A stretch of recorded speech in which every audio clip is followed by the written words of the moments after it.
Voice Center Maine is partnering with the Maine-Monitor to bring you some of the reporting being done by journalists at the nonprofit independent publication. We are featuring one of their stories each Monday. So today we're talking about migrant workers in our state. Farmers, restaurants, hotels, fisheries, wreath factories, and other businesses have come to rely on the largely Latino migrant and year-round immigrants. New federal immigration policies and ramped up detentions and deportations have businesses across the state, especially in rural agricultural communities across Washington and Hancock counties, concerned about possible drop-offs in the number of migrant workers lining up for seasonal jobs. So Joyce Kryzak covers Washington County for the Maine-Monitor, which just published her story about these issues over the weekend. Joyce, thanks for being with us. Thank you very much for having me.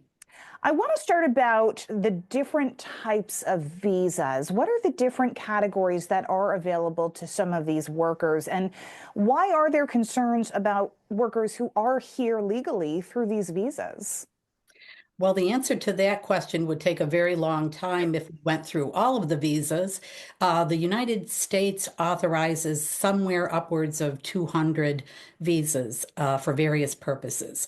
Most of the visas that pertain to the workers who come to Maine to work either in agricultural or service industries come by way of H-2A, agricultural visas, or H-2B, service industry visas, and also through J-1 student exchange visas.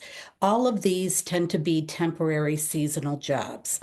And I think one reason, right off the bat, you can see just from those three categories, it can be very confusing about the different types of visas, much less what kind of rules govern each one of them. So there's a lot of confusion. And I think when you add to that the Trump administration's rather rapidly evolving policy changes and laws around visa workers, it's very difficult for folks to keep up.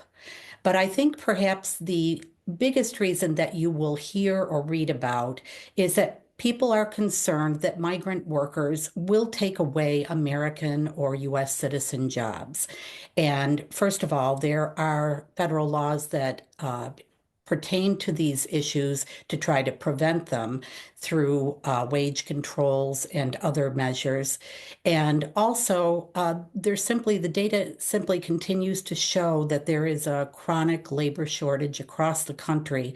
So we are told by employers, I was told doing this story, that there simply are not enough workers to fill the jobs locally, and the migrants are needed.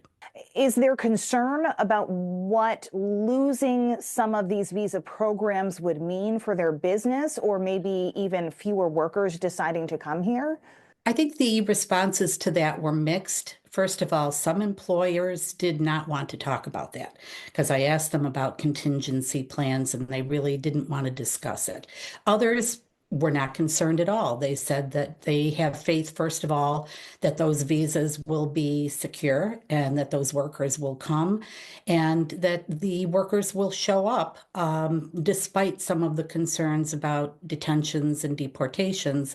However, that said, in the time since I did these interviews a week ago to 3 weeks ago, that situation has evolved. So I don't know that I would get the same answers today that I did at the time I originally spoke with those employers, because we are seeing more and more detentions, and they're hitting kind of close to home. A teenager in Lewiston, for example, was detained. So we are sort of in flux right now, and I think the employers don't want to talk too much about where things might go. They're optimistic by nature. They have to be as business owners in the ever changing world of business. In order to be successful, they have to roll with the punches, if you will. Joyce, thank you for joining us for this. I appreciate it. Oh, you're very welcome. Thank you for focusing and giving some attention to this very important issue. And you can read the full story at the-maine-monitor.org.